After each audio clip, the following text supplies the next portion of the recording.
Bismillahirrahmanirrahim. Assalamu alaikum to all of you. Welcome to my YouTube channel Education Hub Online with Itat Usul. I recently shared a video on the African American literature. Then I shared about Langston Hughes' biography, and now I will going to discuss about his poem Harlem in detail. So let's proceed the video.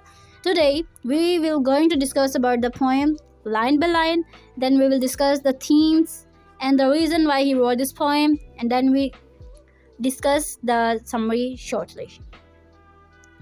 So the poem started from what happens to a dream deferred.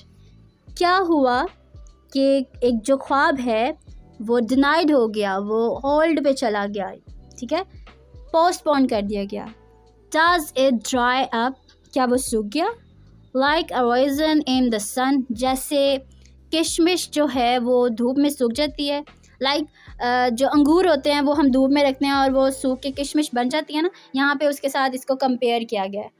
और फीस्ट्रल like a सोर, या फिर कोई ज़ख़म जो ख़राब हो गया हो, जिसमें पस पड़ गई हो. यू नो व्हाट, जब कोई वाउंड होता है उसमें जब ये पस पड़ जाती है वो कितनी ज़्यादा वर्स्ट कंडीशन होती है और उसको साफ़ करते वक्त भी बहुत ज़्यादा पेन होती है. एंड देन रन, और या फिर दूर भाग गया. Does it stink like rotten meat, क्या वो गंदी स्मेल दे रहा था जिस तरह से एक ख़राब गोश्त की होती है. और क्रस्ट एंड शुगर ओवर, या वो मीठा था लाइक अ सिरपी स्वीट, एक मीठी डिलीशियस डिश की तरह कह लो, स्वादिष्ट जिसको बोलते हैं, बहुत मज़ेदार, क्या वो उस तरह का जूसी था. मे बी हो सकता है इट जस्ट सैग्स, वो सिर्फ झुका हो, लाइक ए हैवी लोड, जैसे एक वज़नदार चीज़ जो होती है वो झुक जाती है. मीन्स टू से कि हो सकता है कि कुछ वज़न की वजह से वो झुक गया हो. कौन? ख्वाब. जो यहाँ पे ड्रीम डेफर्ड से मुराद जो है ना, उनका वो ख्वाब, वो आज़ादी का ख्वाब जो कि अमेरिकन ड्रीम के साथ रिजेंबल करता है. अमेरिकन ड्रीम ये था कि अमेरिका जो है सबसे पॉपुलर एरा हो, कामयाबी की, जो वो कहते हैं ना, एक कामयाब सिटी हो, एक कामयाब स्टेट हो वो. तो अब हम देखते हैं तो वो सबसे ज़्यादा कामयाब स्टेट है. लोग अपने एरा से मूव करके उनकी तरफ जाते हैं, किस लिए कि वो जगह बहुत एडवांस है, बहुत कामयाब है, और वहाँ का कोई भी बंदा जो है बेरोज़गार नहीं घूम रहा. हर किसी के लिए उन्होंने कोई ना कोई एम्प्लॉयमेंट रखी हुई है, ठीक है. तो ये ड्रीम था कि अफ्रीकन्स चाहते थे कि हम लोग भी उसका हिस्सा बने, हम भी कामयाबी की तरफ जाएं, हमें भी उसी तरह से ट्रीट किया जाए, हमें भी आज़ादी मिले. अब हम इनकी थीम्स के बारे में देखते हैं. ड्रीम्स पुट ऑन होल्ड, कि उनका जो ख्वाब है, पोइम में बात की जाती है कि क्या होता है अगर लोगों का जो ख्वाब है ना वो हकीकत इख्तियार नहीं करता. इस चीज़ को उन्होंने मुख्तलिफ़ चीज़ों के साथ कंपेयर किया, जैसे ड्राइड अप रेज़न, जो किशमिश है धूप से सूख जाती है, उसके बारे में उन्होंने इसको कंपेयर किया. और एक जो पस है जो क्या कहते हैं, ज़ख़म पे बढ़ जाती है तो वो कितना ज़्यादा बदतर हो जाता है वाउंड, उसके बारे में बात की. फ्रस्ट्रेशन एंड डिसअपॉइंटमेंट, उसके बारे में इन्होंने बात की कि अगर हम अपने आप से रिलेट करते हैं, जब हमारी बात कोई नहीं सुनता, अगरचे हमारी बात जो है वो बहुत ज़्यादा अहम है लेकिन फिर भी नहीं सुनी जा रही, तो हमें कितना ज़्यादा फ्रस्ट्रेटेड फील होता है, हमें गुस्सा आ रहा होता है, एक मायूसी तो होती है, लेकिन हम लोग जो थे ना गुस्से के साथ नीले पीले पड़ रहे होते हैं. तो इसमें भी उन्होंने इसी चीज़ को बताया कि जब उनका जो ख्वाब जो है उन्होंने अधूरा छोड़ दिया, उसको पूरा नहीं होने दिया, उस वक्त के लोगों ने क्या महसूस किया. उनको फ्रस्ट्रेशन फील हुई, वो डिसअपॉइंट हुए, उसके बाद वो कैसे निखर के उनके अंदर नेगेटिव एनर्जी ज़्यादा आ गई थी, वो एंग्री हो गए थे, अग्रेसिव हो गए थे. Then we have another theme which is racial injustice, जिसके बारे में हम पहली वीडियोस में भी डिस्कस कर चुके हैं कि ये बेसिकली ब्लैक कम्युनिटी को बहुत कमतर समझा जाता था ड्यू टू देयर कलर. और देखा जाए तो वो कलर तो गॉड गिफ्टेड था ना, गॉड चाहते ही ऐसे थे कि वो इस तरह से खूबसूरत दिखें. दो नॉट डायरेक्टली मेंशन, ये इस पोएम में डायरेक्टली तो नहीं बताया गया, it hints at how the unfair treatment and discrimination faced by the African Americans during the Harlem Renaissance might affect their dreams and lead to these negative feelings. यानी इनके इस चीज़ की वजह से था कि लोग जो थे ना, जो अफ्रीकन से, जो ब्लैक कम्युनिटी थी ना, वो नेगेटिव उनके अंदर जो नेगेटिविटी थी ना, उस चीज़ ने इसी वजह से मतलब अपने आप को जकड़ लिया था। मतलब यूँ कह लें कि वो टोटली नेगेटिव क्यों हो गए थे, क्योंकि उनको उस तरह से अहमियत नहीं थी दी जा रही। उनसे ऐसे दूर भाग रहे थे जैसे पता नहीं वो कौन सी बलाएँ, और उनके साथ अगर वो बैठ गए तो उनको पता नहीं कैसा नुकसान हो जाएगा, या उनकी चीज़ें ख़राब हो जाएंगी, या वो कहते हैं ना बिल्ली रास्ता काट देती है तो नुकसान होता है, या शायद वो उस तरह का नुकसान फ़ील कर रहे थे।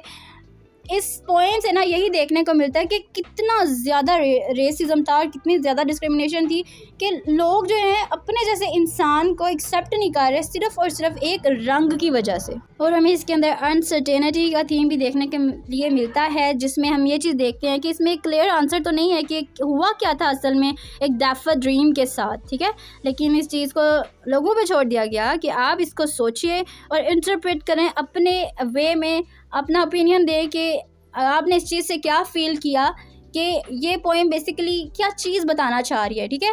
इसमें अनसर्टेनिटी भी हमें देखने को मिलती है क्योंकि ये क्लियरली किसी चीज़ को इसने मेंशन नहीं किया। हाँ, कंपैरिजन ज़रूर इसमें दिए गए हैं, लेकिन अगर हम इसको फ़ील करें ना, अगर हम इसको प्रैग्मेटिकली लें, ना कि हम इसको लफ्ज़ी पढ़ें, हम इसको प्रैग्मेटिकली लें ना, तो हमें सारी उसकी जो पीछे की रीज़न है ना, वो हमें क्लियरली नज़र आती है कि कितना ज़्यादा उन लोगों को लेट डाउन किया जाता था।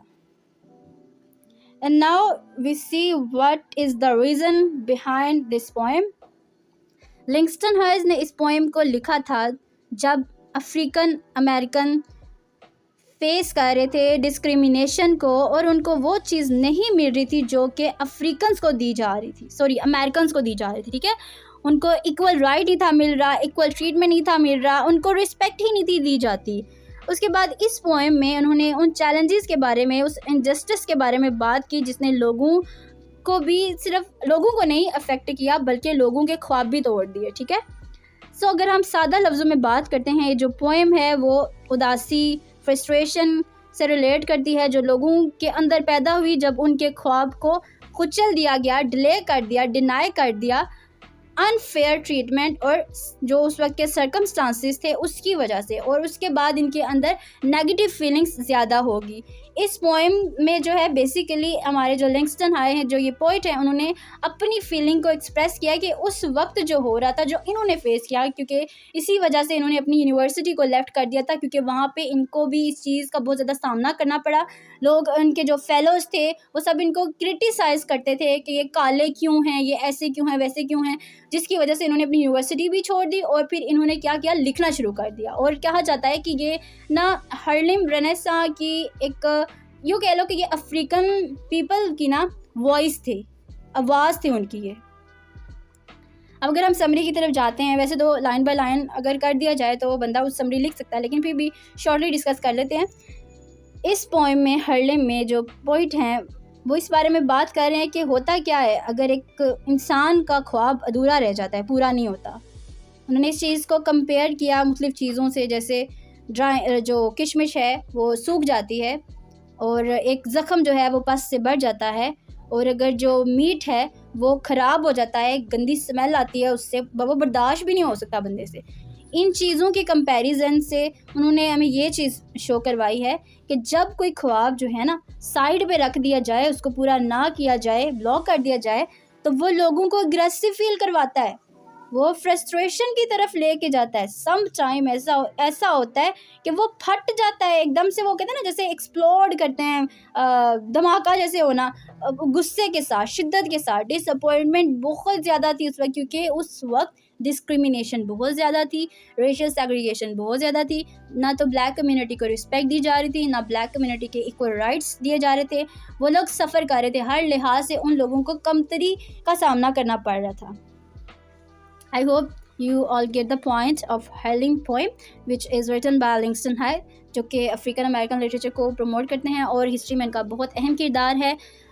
So thank you so much for watching this video. Stay tuned for the next video, and if you want to contact with me, do mail through my address, which is arhammalik384@gmail.com, and अगर आपको मेरे से Facebook पे रब्ता करना है, you can search Itrat Rasool. Okay, thank you so much. And if you are new to this video or my channel, please feel free to subscribe my channel.